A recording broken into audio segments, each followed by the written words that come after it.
Muy bien.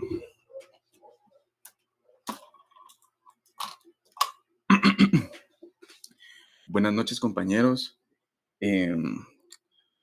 Como les comentaron ahí, los compañeros que están organizando el evento del Congreso Jurídico el día de hoy, pues tuvimos un grave inconveniente, el cual pues nos imposibilitó continuar con la disertación que estaba preparada el día de hoy, aunque en determinado momento pues el tema pues como les comenté en un principio es bastante amplio. Entonces la solución que encontramos es hacer esta grabación para que ustedes abarquen el contenido que teníamos para el día de hoy.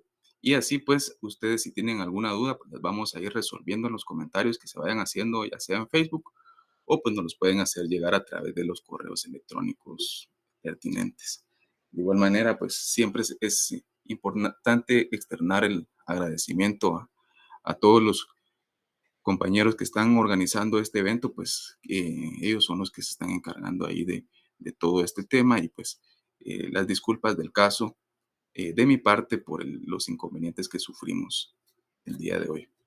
Bueno, es importante decirles de que si bien es cierto, ya estudiamos el tema de las formas en las cuales se puede dar la terminación laboral y nosotros analizamos cada una de ellas. Trajimos a la vista cómo se puede terminar la relación laboral, ya sea por voluntad de una de las partes. Importante mencionar de que puede ser por el trabajador o también puede ser por el patrono, puede ser también por mutuo consentimiento.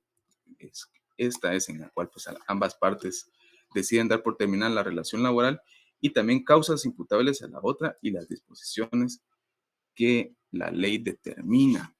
Entonces, compañeros, en cuanto a las causas imputables a la otra, es cuando en este sentido la, se da un conflicto de intereses y se da en este sentido la posibilidad o se abre la puerta para que todos estos conflictos se dirimen, como les comenté anteriormente, ya sea a través de la Inspección General de Trabajo, que es la actitud que puede tomar el trabajador en este sentido, o también acudir a los juicios, a los juzgados de trabajo. Y pues en los juzgados de trabajo se debe iniciar el juicio ordinario laboral. Entonces, eh, el juicio ordinario laboral es un proceso por medio del cual se hace de conocimiento a un órgano jurisdiccional de trabajo de conflictos entre trabajadores y patronos existentes derivado de la relación laboral para su respectiva resolución. Sabemos de que como el derecho de trabajo, el juicio también tiene naturaleza pública.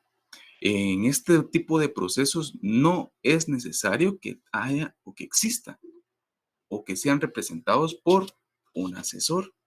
No obstante, como ustedes ya tienen conocimiento, ya lo vimos en la disertación, podemos nosotros sí podernos hacer representar por un asesor, si ese fuera nuestra voluntad de querer hacerlo. También es importante mencionarles de que dentro del juicio ordinario laboral se da supletoriamente o se tiene que observar supletoriamente las normas y disposiciones del Código de Enjuiciamiento Civil y Mercantil y la ley constitutiva del organismo judicial. ¿Y qué significa esto, compañeros?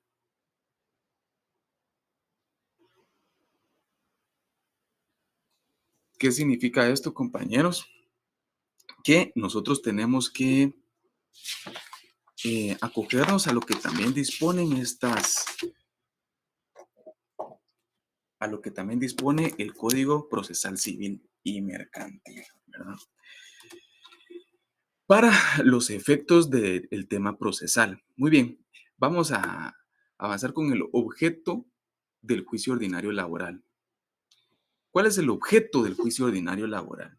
El objeto es que el patrono le pruebe la causa justa o la justa causa en la que se fundó para el despido. Y también es importante indicarles a ustedes de que, como les comenté anteriormente, el patrono tiene que tener todos los documentos justificativos para las cancelaciones o para la terminación de la relación laboral por despido directo. Y es importante mencionarles acá el principio de la inversión de la carga de la prueba, que esta ley pertenece al patrón. Entonces, es importante mencionarles en este sentido de que existe jurisprudencia en la cual se establece de que el trabajador debe probar tres cosas importantes, la cual es la primera, la relación laboral, que como ya hicimos referencia, la relación laboral que deben de comprobar los trabajadores son aquellas en las cuales, como muy bien lo dijimos, eh, debe existir una dependencia, debe existir también, compañeros, un vínculo económico jurídico, o sea, el contrato individual de trabajo. Deben de ser los servicios prestados de forma personal y debe existir una dirección inmediata y también debe haber una retribución económica. Y es importante que nosotros tengamos o traigamos a colación esto porque, como les comenté en la disertación anterior, acá es donde se tiene que comprobar que sí existió una relación laboral. Y esas son las tres cosas que, como les comentaba, el trabajador debe de comprobar. La segunda son las ventajas económicas y la tercera es la jornada extraordinaria. Es jurisprudencia sentada por la Corte de Constitucionalidad que hace doctrina legal en la cual se establece de que la la jornada extraordinaria, el trabajador debe de proponer los medios de prueba que considere necesarios para que el juzgador tenga a la vista los motivos por los cuales se tenga que probar la jornada extraordinaria. Y de igual forma, pues las ventajas económicas, que como muchos compañeros ya conocemos y sabemos, es en cuanto al tema cuando se paga cierta parte proporcional del salario de forma en especie. Y esta pues, puede ser únicamente hasta el 30%. Entonces, ¿cuál es la pretensión que se da dentro del juicio ordinario de trabajo? Las pretensiones es que se paguen las prestaciones irrenunciables, que como les comentaba anteriormente, aquí entra el tema de las vacaciones que no se cancelaron, el tema de los salarios dejados de percibir, el aguinaldo, y demás prestaciones laborales que el patrono no le haya pagado al trabajador. Así también es importante mencionar que el principal objetivo, la principal pretensión es el pago, por supuesto, de la indemnización por tiempo servido. Pero existe también, y es importante traer a colación, que dentro de un juicio ordinario laboral también se van a reclamar los daños y perjuicios. ¿Y por qué es importante traer a colación los daños y perjuicios? Porque si bien es cierto, en otra clase de procesos, háblese en materia civil, los daños y perjuicios se van a calcular de acuerdo a ciertos documentos que tengan los demandantes en ese sentido. Pero en materia laboral, los daños y perjuicios son regulados clara y expresamente en el Código de Trabajo. Y este lo vamos a encontrar regulado en el artículo número 78. En el inciso B, en el cual se establece, a título de daños y perjuicios, el salario que el trabajador haya dejado de percibir desde el momento del despido hasta el pago de su indemnización, hasta un máximo de 12 meses de salarios y las costas judiciales. Entonces, entiéndase de que los procesos judiciales, desde que se presenta la demanda, desde que comienza e inician a correr los daños y perjuicios en cuanto al tema de las reclamaciones y de las pretensiones que se hagan en juicio. Y este es por un mes de salario. O sea, lo que tenemos que nosotros tener en consideración es de que Son 12 pagos de los del salario proporcional, que como ya lo habíamos estudiado nosotros en cuanto al tema de la indemnización, es por el salario proporcional de los últimos 6 meses. Y este va a ser por un máximo de 12 meses de salario, o sea, un año. ¿Y por qué es importante traer a consideración esto, compañeros? Porque si bien es cierto, muchos trabajadores cuando son despedidos y tienen 5 años de trabajo, ¿qué es lo que se establece? 5 años de trabajo, entonces serían, supongamos de que son 5 años exactos, serían 5 meses de indemnización o 5 pagos de salarios de la indemnización. Y los daños y perjuicios que se vayan a reclamar en el juicio van a ser hasta por 12 meses, establece el Código de Trabajo. Entonces, resulta de que en varios procesos judiciales los daños y perjuicios terminan siendo aún más graves, aún más onerosos, o esta pretensión termina siendo aún mayor que la propia indemnización o que las propias prestaciones irrenunciables. Muy bien, y también vamos a encontrar acá que se establece y las costas judiciales. Entonces, en las costas judiciales lo que vamos a establecer es de que ahí, pues, como vamos a ser asesorados por un profesional, un abogado y notario, entonces nosotros interponemos el famoso incidente de costas judiciales y ahí es donde nosotros hacemos el tema de la liquidación y esto lo debe pagar el que ha perdido el juicio. El procedimiento del juicio ordinario laboral, compañeros, es importante que nosotros lo tengamos muy claro. Aquí pues lo tenemos de forma muy general. Eh, en primera instancia, nosotros lo que hacemos es de que presentamos la demanda. Posteriormente viene la calificación de los requisitos de la demanda, la resolución de trámite, la notificación, el emplazamiento, las audiencias, el diligenciamiento para mejor proveer y la sentencia. Esto lo vamos a ver con detenimiento a continuación. Muy bien, la presentación de la demanda. ¿Pero qué debe contener la demanda? Y establece el artículo 332 del Código de Trabajo y es importante de que ustedes lo traigan a la vista y que tengan su Código de Trabajo en la mano, compañeros. Y entonces establece en el Código de Trabajo la designación del juez o tribunal. Es importante mencionar de que la designación del juez o tribunal dependerá mucho de la competencia del juez, porque se puede presentar en los juzgados de primera instancia departamentales, pero en el departamento de Guatemala, compañeros, existen los juzgados de admisión de demandas, los juzgados que admiten la demanda. Y entonces, como en el departamento de Guatemala existe el Centro de Servicios de Admisión de Demandas, y a este es el juzgado, o este es el centro al cual deben de presentarse las demandas. Entonces es a este al que se tienen que presentar. Y es importante que la designación que se haga sea de forma correcta, y este va a ser de acuerdo a la competencia que tenga el órgano jurisdiccional en el departamento en el cual se ejecutaron las labores. Y ese es un tema que también vamos a ir analizando con posterioridad. Pero es importante de que ustedes tomen en consideración que principalmente la competencia es en el lugar en el cual se desempeñó las labores, de, en forma departamental. Si él trabajó en el departamento de Quetzaltenango, es en el departamento de Quetzaltenango. Si es aquí en el departamento de Guatemala, es en el departamento de Guatemala. Pero eso lo vamos a ir viendo cuando estemos analizando el tema de la competencia. Muy bien.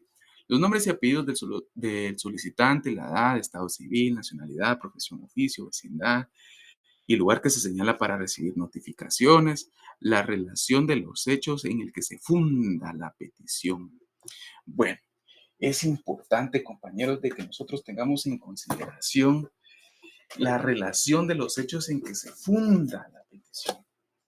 ¿Y por qué es importante, compañeros? Porque nosotros tenemos que saber qué es lo que vamos a demandar.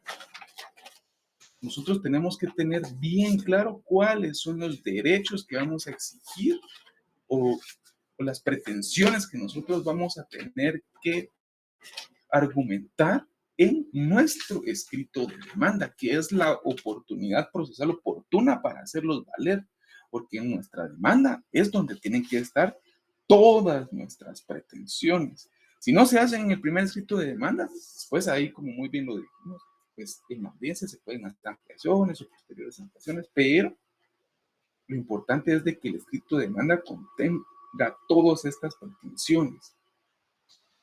¿Y qué es lo que nosotros vamos a colocar acá? En la relación de los hechos. Vean, pues nosotros lo que tenemos que indicar es primero la relación laboral. Tenemos que probar que existió una relación laboral, la fecha en la que inició la relación laboral, la empresa con la que iniciamos, si es de que celebramos contrato.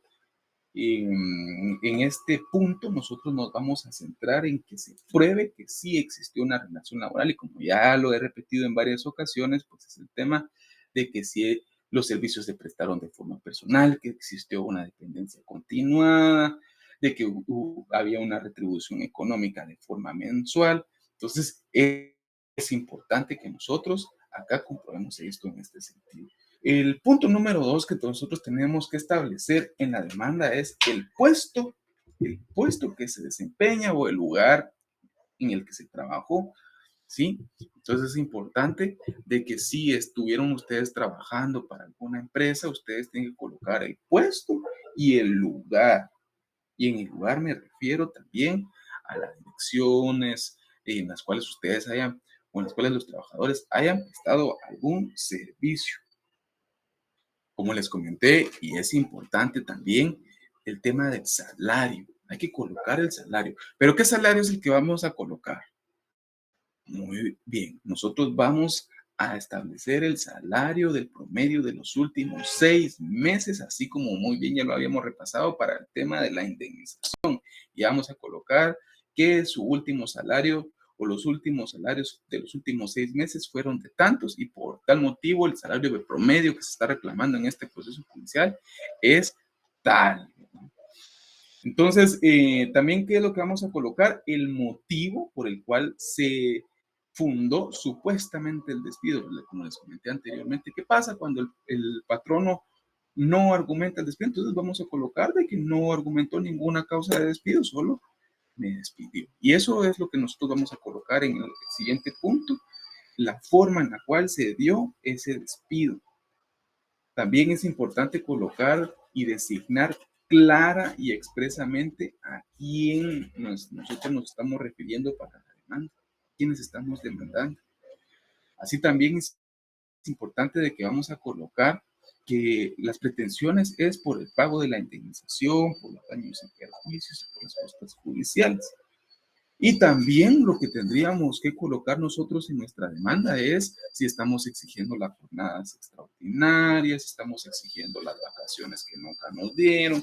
Todo lo que se da en la relación laboral se tiene que pedir absolutamente en la demanda, el aguinaldo, eh, dependiendo los periodos que no se dio, la bonificación anual para trabajadores del sector privado y público, eh, los salarios dejados de percibir, la bonificación incentivo. Posteriormente, dentro del escrito de la demanda, si se agotó la vía administrativa, refiérase esta a la Inspección General de Trabajo, también hay que colocar acá como siguiente punto en nuestra demanda que, o como otro punto, es de que la forma en la cual se agotó esta vía administrativa, la fecha en la que acudieron a la Inspección General de Trabajo, si se llegó a algún compromiso en cuanto a las prestaciones irrenunciables, si se pagó algo en cuanto al tema de la indemnización, y pues también tienen que hacer colocar eso. Muy bien. El nombre y apellido de las personas a quienes se reclama un derecho. Pues, como les comentaba, hay que designar claramente a quién es el que se está demandando. Enumeración de los medios de prueba. Miren, pues, esto también en la demanda lo tenemos que colocar claramente, ¿sí? Nosotros sabemos de que, cuáles son los medios de prueba que se pueden interponer en la demanda, los que regula el Código de Trabajo, pero también así los que se regulan en el Código procesal civil y mercantil. Y es importante nosotros mencionarles de que es importante de que ustedes soliciten acá la confesión judicial. Y yo les voy a decir cuando vayamos viendo el transcurso del proceso, por qué es de que se va a pedir la confesión judicial, se van a pedir documentos. ¿Y qué documentos son los que nosotros vamos a pedir en este sentido? Como ya les expliqué anteriormente, pues los documentos que se tienen que pedir es el contrato individual de trabajo, y se los voy a comentar. Pues, ¿por qué se pide el contrato individual de trabajo? Porque es obligación que el patrono tenga que tener contrato de trabajo inscrito en el Ministerio de Trabajo. ¿Y qué pasa si no tiene ese contrato inscrito en el Ministerio de Trabajo?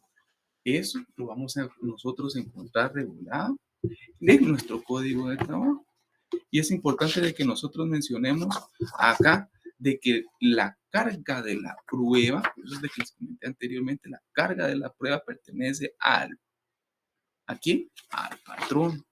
Entonces, si no presentare el patrón el contrato de trabajo, se tendrá por ciertas todas las estipulaciones que haga el trabajador.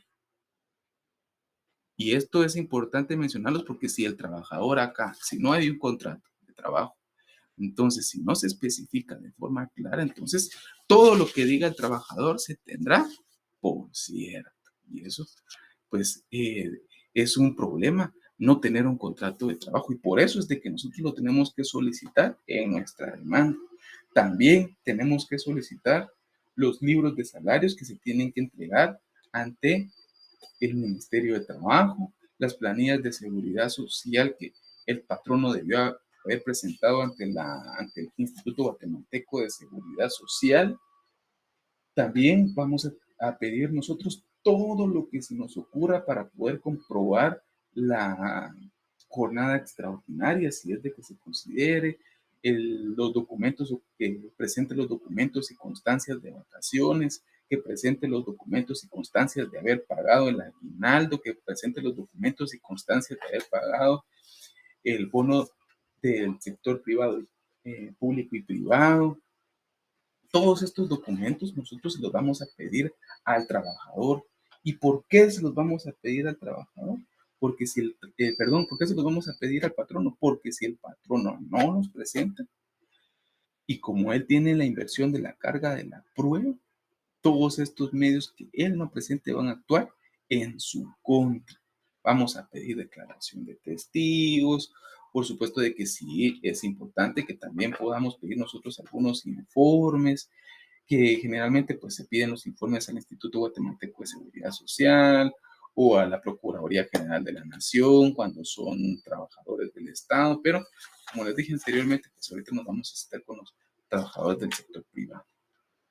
Las presunciones legales y humanas, pues hay algunos jueces que incluso he escuchado, hemos tenido la oportunidad de platicar y en lo cual pues ellos nos ilustran a nosotros en el sentido de decirnos, miren, lo que pasa es de que hay algunos eh, abogados de que como no es importante de que se designe, o ellos piensan de que en determinado momento, pues como el derecho de trabajo es sencillo y está desprovisto de mayores formalismos,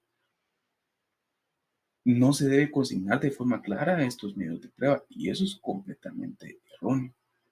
Los jueces necesitan que convoquemos nosotros de forma clara y concisa cuáles son estos medios de prueba, pero si no lo hacen, entonces hay algunos jueces que dicen que por lo menos las presunciones legales y humanas y de eso pues ellos se pueden basar para una sentencia condenatoria en contra de algún patrón o incluso pues una sentencia que dé sin lugar la demanda.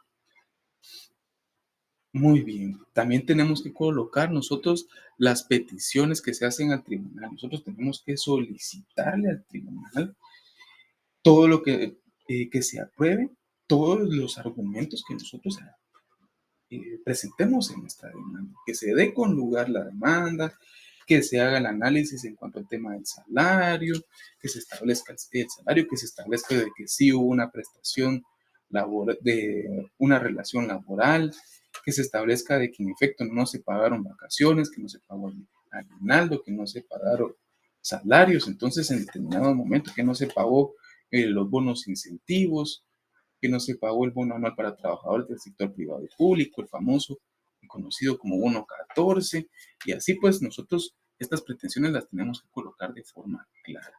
Muy bien, la firma y la fecha y la firma del demandante. Muy bien, la calificación de los requisitos en la demanda. En el artículo 334 del Código de Trabajo, nosotros vamos a encontrar que si la demanda no contiene los requisitos enumerados en el artículo 332, el juez de oficio debe ordenar al actor que subsane los defectos puntualizándolos en forma conveniente y mientras no se cumplan los requisitos legales, no se dará trámite. Es importante mencionarles, compañeros, de que la demanda o el juicio ordinario de trabajo, pues como es un juicio de naturaleza pública, como lo comentamos, no se puede rechazar la demanda. Lo que sucede en determinado momento es de que se suspende, se solicita que se subsanen los errores que contiene la demanda y una vez subsanados esos errores se le va a dar continuidad a la demanda. El contenido de la resolución de trámite, en este contenido, pues el juez señalará día y hora para que las partes comparezcan al juicio oral, prevendrá de presentar los medios de prueba, el apercibimiento de continuar el juicio en rebeldía de la parte que no compareciera en tiempo, decretarán las medidas cautelares que hubieran otorgado. Entonces, compañeros, es importante mencionar de que aquí es donde se encuentran los apercibimientos que el mismo juez tiene que hacer dentro de la demanda y apercibe únicamente, no únicamente en cuanto a la rebeldía, sino de que aquí es importante también en consideración en cuanto a la inversión de la carga de la prueba, en donde le solicita tanto al demandante como al demandado que se presenten con sus medios de prueba. Y si, ¿qué pasa si el demandado no se presenta con sus medios de prueba? Entonces esto incurrirá en su contra, como muy bien todos estos medios de prueba los individualizan. Pongamos como ejemplo el tema del contrato, y como ya muy bien lo establecimos anteriormente, ¿qué pasa si no presentan el contrato? Entonces se establecerá de que todo lo que argumentó el trabajador en la demanda es cierto. Y esto pues se debe consignar en la resolución que le da trámite por el juez. Posteriormente se da la notificación y en la notificación es importante mencionarles de que acá pues se debe ser de forma personal. ¿Y qué significa esto de forma personal? Aquí hay muchas cuestiones que se pueden argumentar en cuanto al tema de la notificación, pero yo únicamente les quiero comentar algo para ir avanzando lo más pronto posible. Cuando se establece de que se debe notificar personalmente, no significa personalmente con el demandado, sino significa de que el notificador debe apersonarse directamente a donde se señala o al lugar que se señaló para recibir notificaciones. No significa de que personalmente, o sea, tengo que ir yo directamente a entregárselo a la persona al demandado, sino de que es el notificador que se tiene que presentar y apersonar él y él notificar, ¿sí?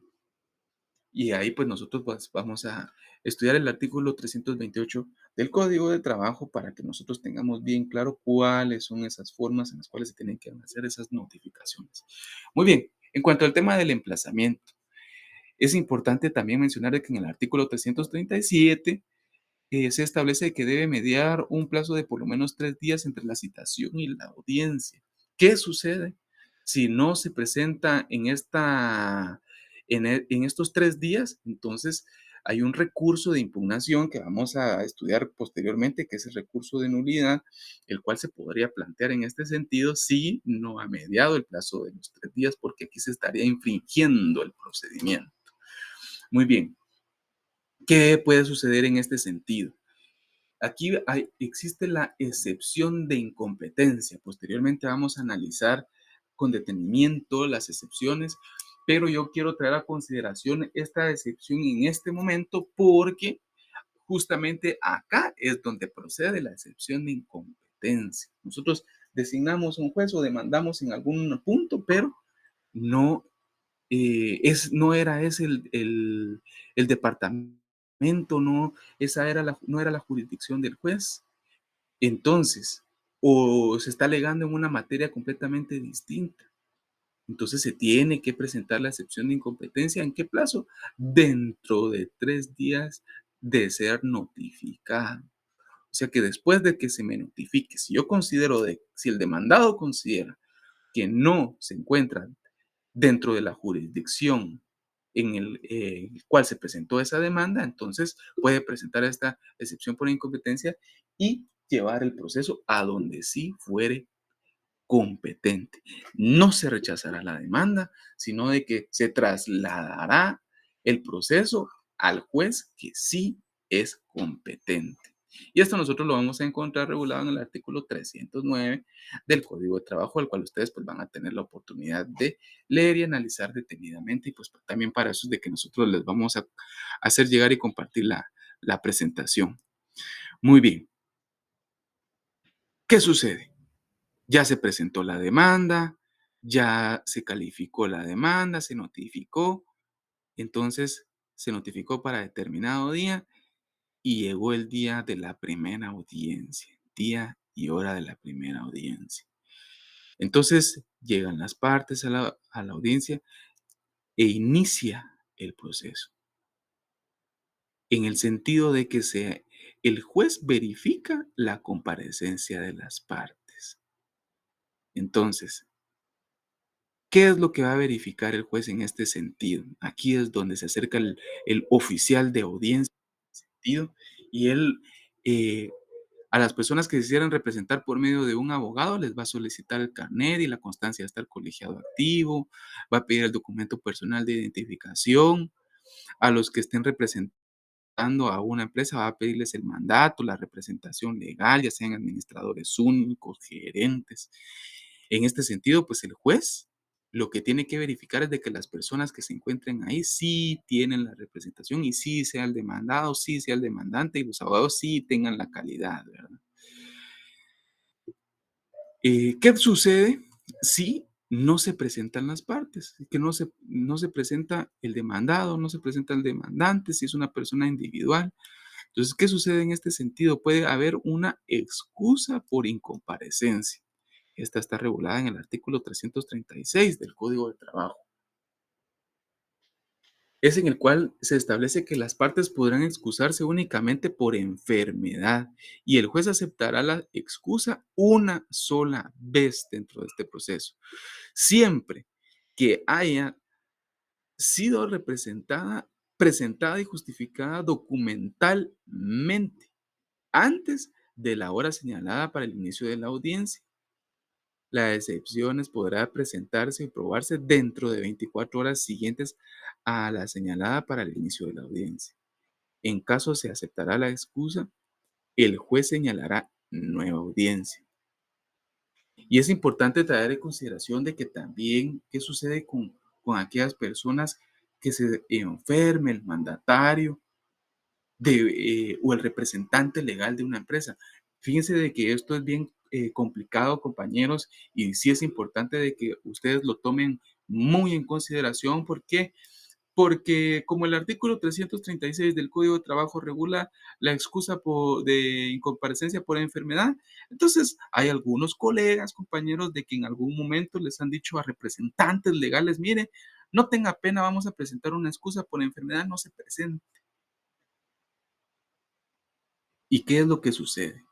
Ya existe jurisprudencia, ya existe jurisprudencia en la cual se establece de que los mandatarios, representantes legales de las diferentes empresas, grupos sindicalizados, no pueden excusarse por enfermedad. Eso significa de que este derecho no lo tienen estas personas. ¿Y por qué es de que, o cuál es el fundamento por el cual no se les permite a ellos utilizar este tipo de excusa? Y sientan la Corte de Constitucionalidad y también la Corte Suprema de Justicia, en la cual sientan las bases en el sentido de exponer de que una persona jurídica se puede hacer representar por otras personas individuales.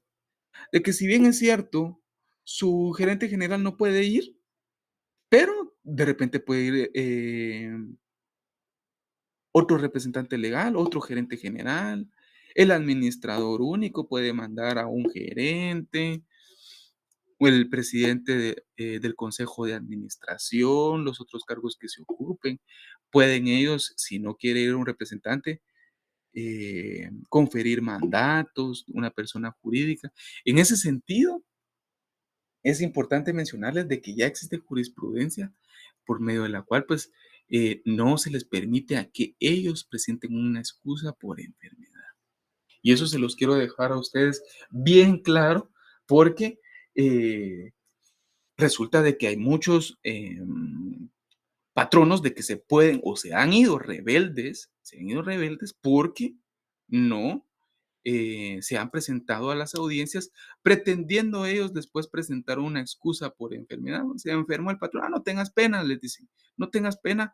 De igual forma, vamos a presentar una excusa por enfermedad, pero compañeros, esto no se puede dar para personas jurídicas porque la jurisprudencia legal señala de que ellos se pueden hacer representar por varias personas, no por una sola, y por eso es de que ellos sí deben presentarse a las audiencias sin tener el derecho de excusarse en este sentido.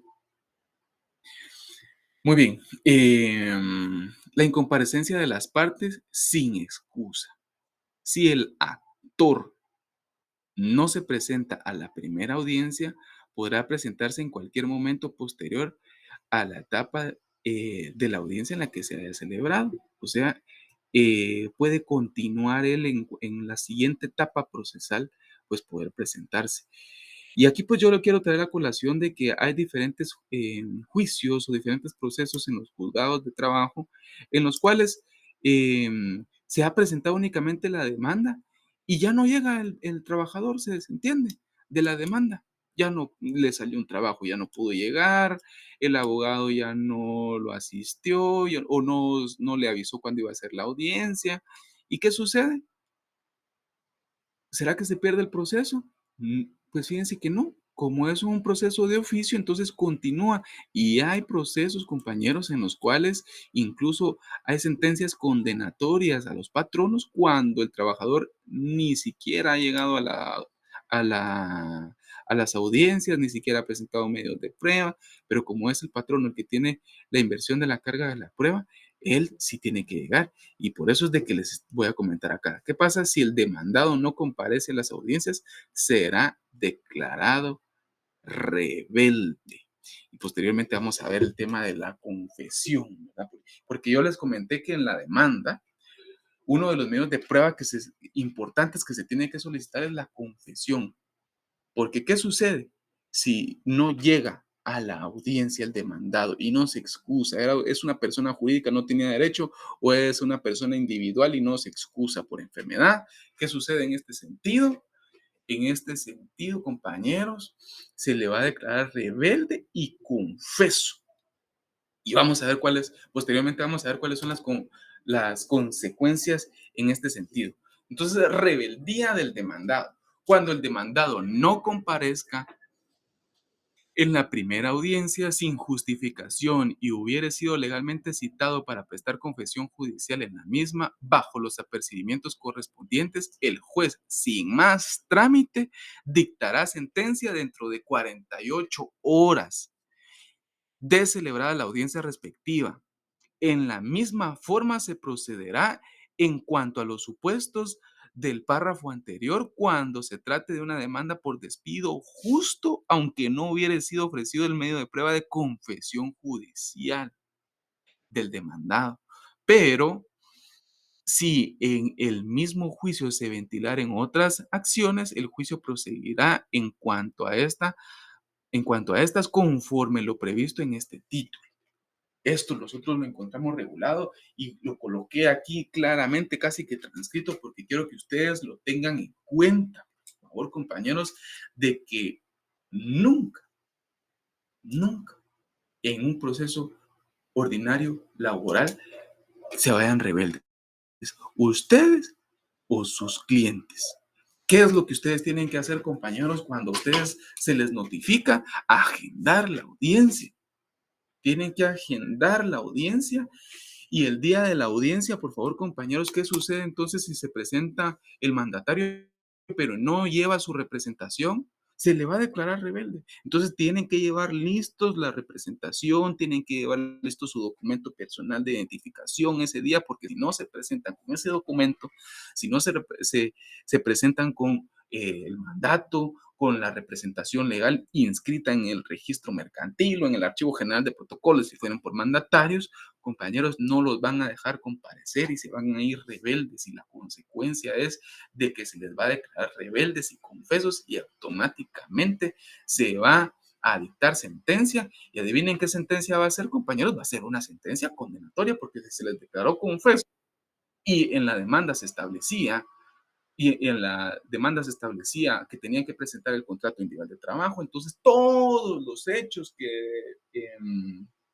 se adujeron dentro de la demanda se van a tomar por ciertos y se va a declarar la demanda con lugar.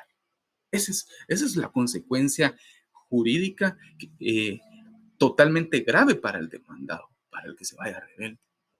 Es importante también mencionar de que para el actor o para la persona que se encuentre en este momento en la audiencia y si la otra parte se fue rebelde y se fue confesa, él, ¿qué es lo que puede solicitar en este momento?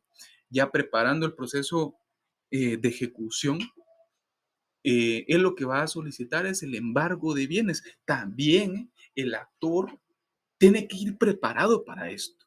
Él tiene que saber de que si el demandado no comparece a la audiencia, lo que él va a solicitar es que se le declare rebelde y confeso y va a llevar listo de una vez qué es lo que le va a embargar.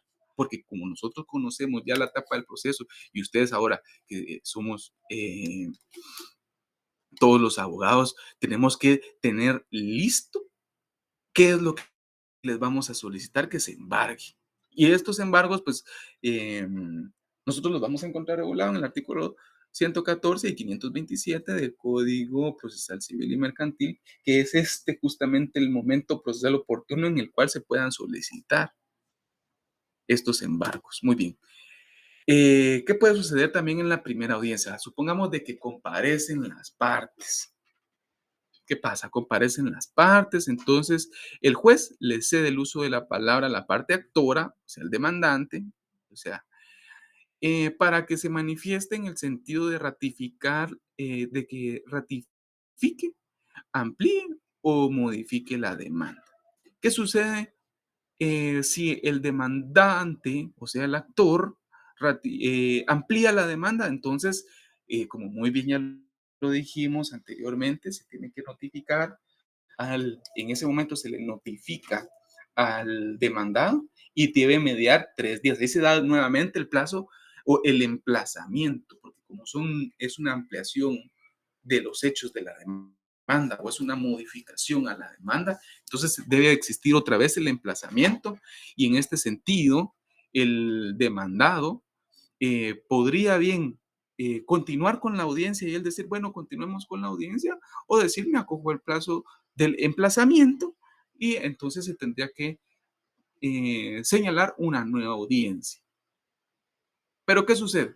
El demandante o el actor, en este sentido, que así es como lo regula el Código de Trabajo, el actor, ratifica la demanda en todos sus puntos.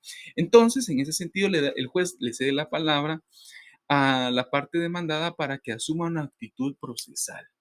Y aquí es donde los abogados asesores de la parte penal tienen que actuar, porque este es el momento en el que se les permite a ellos eh, presentar la defensa en el juicio. El derecho de defensa, este va a ser el momento procesal oportuno. Así que, como muy bien ya lo señalé anteriormente, ¿cuáles son las actitudes procesales del demandado? Entonces, en primera instancia, puede oponer excepciones dilatorias. ¿Será que en este momento puede interponer la excepción dilatoria de incompetencia? No, compañeros, porque como muy bien ya lo vimos en el artículo 309 del Código de Trabajo, se estableció de que la cuestión de incompetencia se va a plantear 3 días después de ser notificado. Ya no se puede plantear en este sentido. Pero, ¿qué es lo importante en el tema de las excepciones dilatorias? Aquí quiero hacer otro paréntesis, porque el Código de Trabajo regula las excepciones dilatorias, ¿verdad? Pero, ¿qué sucede? ¿Cuáles son las que vamos a plantear? Así, vamos a ir a plantear las excepciones que se encuentran en el artículo 116 del Código Procesal Civil y Mercantil, pero allá se regulan como excepciones previas. ¿Y cuál es la diferencia entonces entre excepciones previas e excepciones dilatorias? Vean, las excepciones dilatorias son aquellas que suspenden el proceso, pero no van a terminar por ninguna parte, de ninguna manera el proceso ordinario de trabajo, porque aquí es donde encontramos otro principio, que es el principio de tutelaridad laboral, ¿verdad?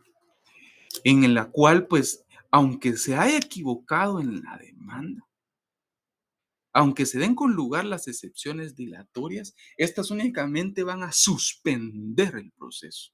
Después se puede corregir, ampliar y modificar la demanda, pero no las van a suspender. No se va a terminar el juicio si se aprueban las excepciones dilatorias. Estas únicamente van a suspenderlas. Mientras que si nos vamos a los procesos dentro de los juicios civiles, ahí en este sentido, sí, las excepciones previas pueden terminar con el proceso si se presentan cualquiera de las excepciones reguladas en la ley. ¿Cuáles son las otras? Actitud procesal. Sí, está el allanamiento, que puede ser parcial o total. Como bien ya sabemos, el allanamiento significa de que el demandado acepta ciertos puntos de las pretensiones del actor. La contestación de la demanda en sentido negativo y oponer excepciones perentorias, y así también como la reconvención del actor.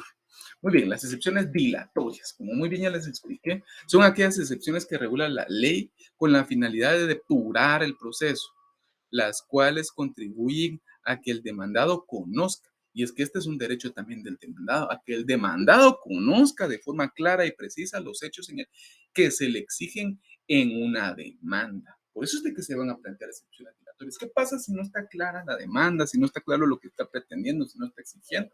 Entonces se van a interponer excepciones dilatorias. ¿Y qué excepciones dilatorias? Pues depende. Aquí vamos a encontrar nosotros reguladas las excepciones dilatorias que se regulan en el artículo 116 del Código Procesal Civil y Mercantil, la cual es la incompetencia, que como muy bien ya lo sabemos, ese se interpone dentro del tercer día después de ser notificada la demanda, la litispendencia, la demanda defectuosa, como les comenté, si no es clara la demanda, entonces demanda defectuosa, falta de capacidad legal, falta de personalidad, la caducidad, prescripción, cosa juzgada, transacción, la falta de cumplimiento en el plazo. Sí, entonces todas esas excepciones son las que nosotros tenemos que, podemos presentar.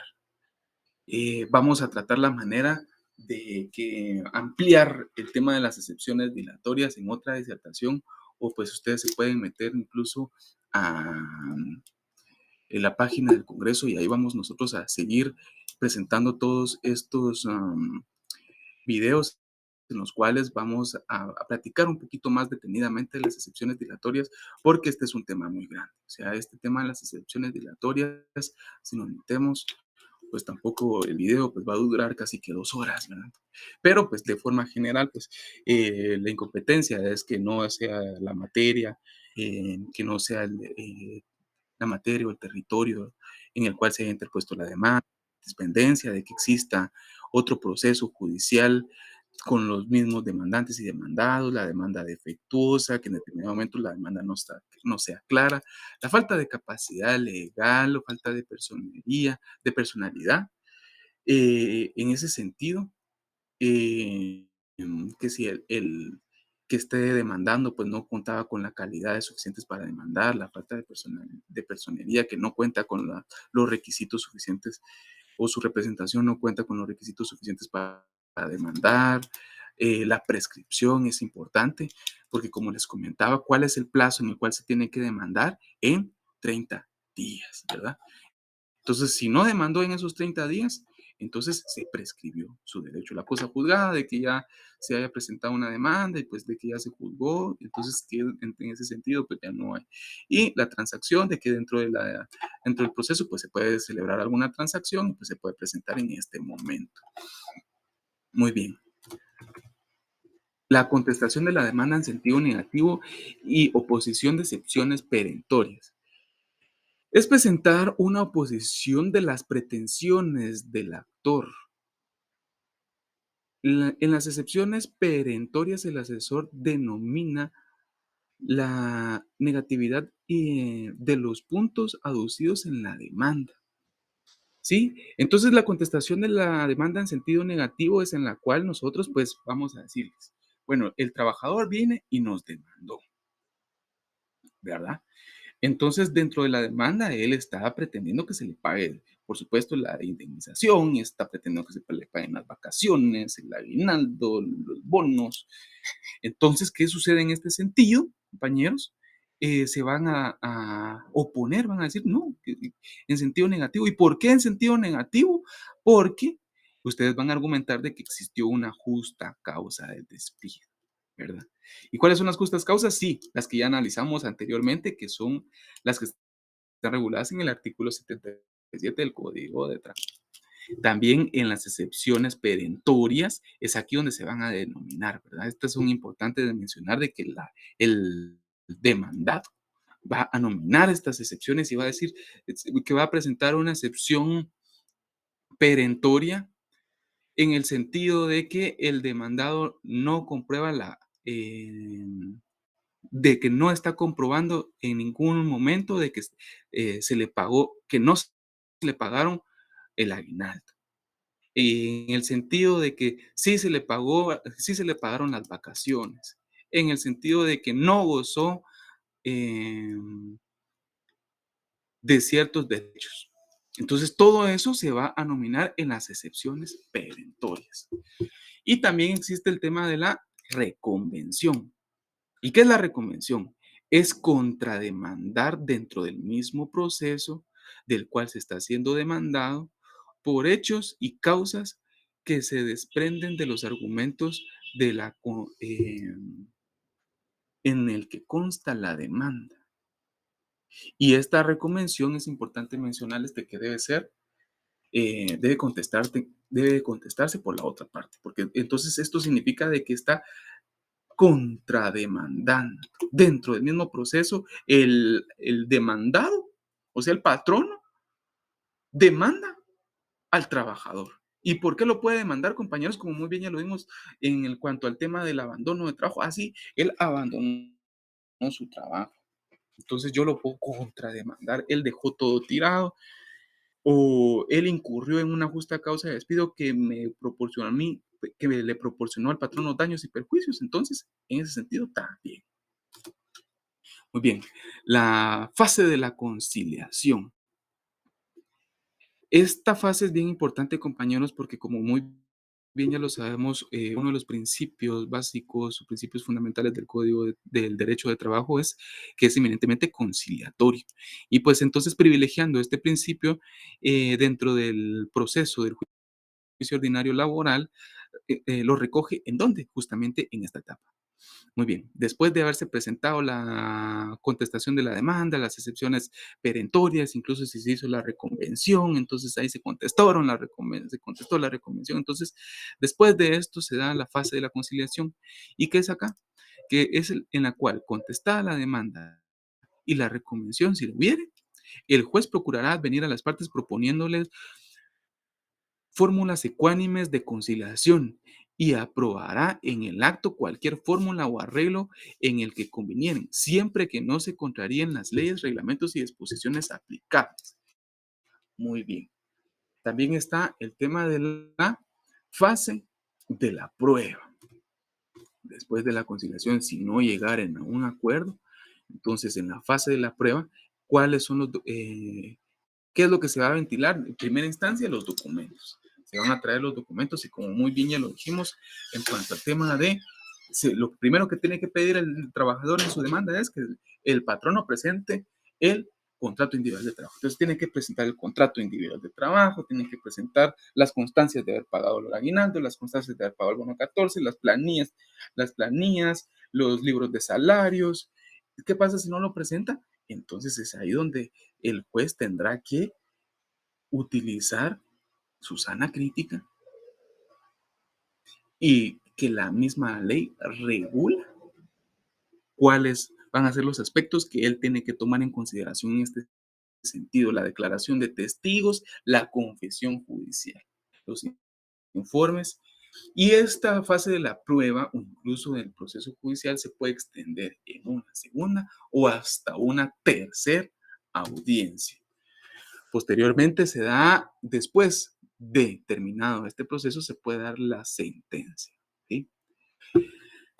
La sentencia se dictará en forma clara y precisa, haciéndose en ella las declaraciones que procedan y sean congruentes con la demanda, con- condenando o absolviendo total o parcialmente al demandado y decidiendo todos los puntos litigiosos que hayan sido objeto en el debate. Cuando de lo actuado en un juicio se desprendan que se ha contenido alguna infracción sancionada por las leyes de trabajo y previsión social o por las leyes comunes, el juez al dictar sentencia mandará a que se certifique lo conducente y que se remita al juzgado que deba conocer. Muy bien, aquí vamos a entrar rápidamente al tema de los medios de impugnación o los famosos recursos. Y aquí pues hay que analizar de primera mano pues el tema de en contra de qué se van a interponer estos recursos. Y pues nosotros ya sabemos de que están los decretos, los autos y las sentencias, ¿verdad? Los decretos son de mero trámite, los autos, como muy bien ya sabemos, resuelven algunas cuestiones dentro del proceso, pero no el fondo del proceso, y las sentencias, pues que sí resuelven el fondo del proceso. Eso es de forma general y de forma escueta. Es como se los vamos a comentar en este momento, porque lo importante es analizar los recursos. Entonces está el recurso de revocatoria. Este debe interponerse en 24 horas o dentro de las 24 horas contra las resoluciones que no sean definitivas. Se interpone en el momento de la resolución en audiencia o 24 horas después de ser notificada. Y la misma deberá ser resuelta en un término de 3 días. O incluso hay algunos jueces que de estas resoluciones de mero trámite las resuelven en la misma audiencia. El recurso de nulidad se debe interponer en el término de 3 días contra los actos o procedimientos en que se haya o en que se infrinja la ley, no sea procedente y no sea procedente el recurso de apelación.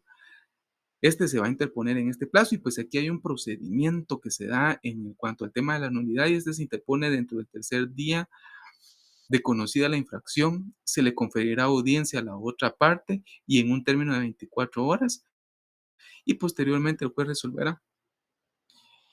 En contra de la resolución, cabe el recurso de apelación, o sea que de lo resuelto de la nulidad puede interponerse la apelación. Entonces, vamos a analizar el recurso de apelación de aclaración y ampliación. Este es en contra de la sentencia, este es en contra de la sentencia y se debe interponer en 24 horas. Entonces, aclaración cuando los términos de la sentencia son oscuros, ambiguos o contradictorios.